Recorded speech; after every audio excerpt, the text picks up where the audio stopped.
ఇది 'బలరామకృష్ణులు' అని చెప్పి ఒక సినిమా ఉంది. శోభన్ బాబు గారు, జగపతి బాబు గారు, అలాగే రాజశేఖర్ గారు వీళ్ళ ముగ్గురు ఉంటారు. ఆ సినిమా డిజిటల్ రైట్ కూడా మా దగ్గరే ఉంది. ఐ డ్రీమ్ దగ్గరే ఉంది. ఇప్పటికి చాలాసార్లు చూశాను ఆ సినిమాని. అండ్ శోభన్ బాబు గారు ఏ రోజు కూడా ఆయన లాస్ట్ మినిట్ వరకు హీరోగానే ఉంటాను, హీరోగానే చనిపోతాను, నేను ఏ క్యారెక్టర్లో చేయను అని చెప్పిన మనిషి. అలాంటిది 'బలరామకృష్ణుల' సినిమాలో ఆయన హీరో అయినా సరే ఆ క్యారెక్టర్కి ఒక నెగిటివ్ టచ్ ఉంటుంది అనమాట. శోభన్ బాబు గారిని ఎలా ఒప్పించారు? అది దట్ వాజ్ ఆల్సో బేస్డ్ అనే తమిళ్ ఫిల్మ్ అండి. సార్ శోభన్ బాబు గారికి డెఫినెట్గా ఆయనకి పెద్దరికం ఉంది ఆ సినిమాలో.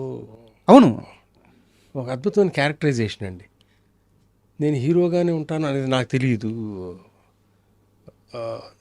మీరు చెప్తుంటే గుర్తొచ్చింది, నువ్వు నాకు నచ్చేవారు ప్రకాష్ రాజ్ క్యారెక్టర్కి శోభన్ బాబు గారు అయితే ఎట్లా ఉంటుందని కూడా ఒక ఆలోచన వచ్చింది మాకు మధ్యలో. ఓకే, బిగినింగ్ స్టేజెస్లో టూ ఎర్లీ, అప్పటికి టోటల్ డైలాగ్ వర్షన్ అన్నీ అవలా. క్యాజువల్గా వాకప్ చేస్తే వెంకటేష్కి ఫాదర్, ఐ మీన్ హీరోయిన్ ఫాదర్గా అనేది ఆయన చేయటం ఇష్టం లేక ఆ రోజుల్లో ఆయన చాలా చాలా ఎగ్జార్బిటెంట్ అమౌంట్, ₹1 కోటి 2 కోట్లు అయితే చేస్తానని నేను చేయను అని చెప్పడానికి ఇండైరెక్ట్గా చెప్పడం.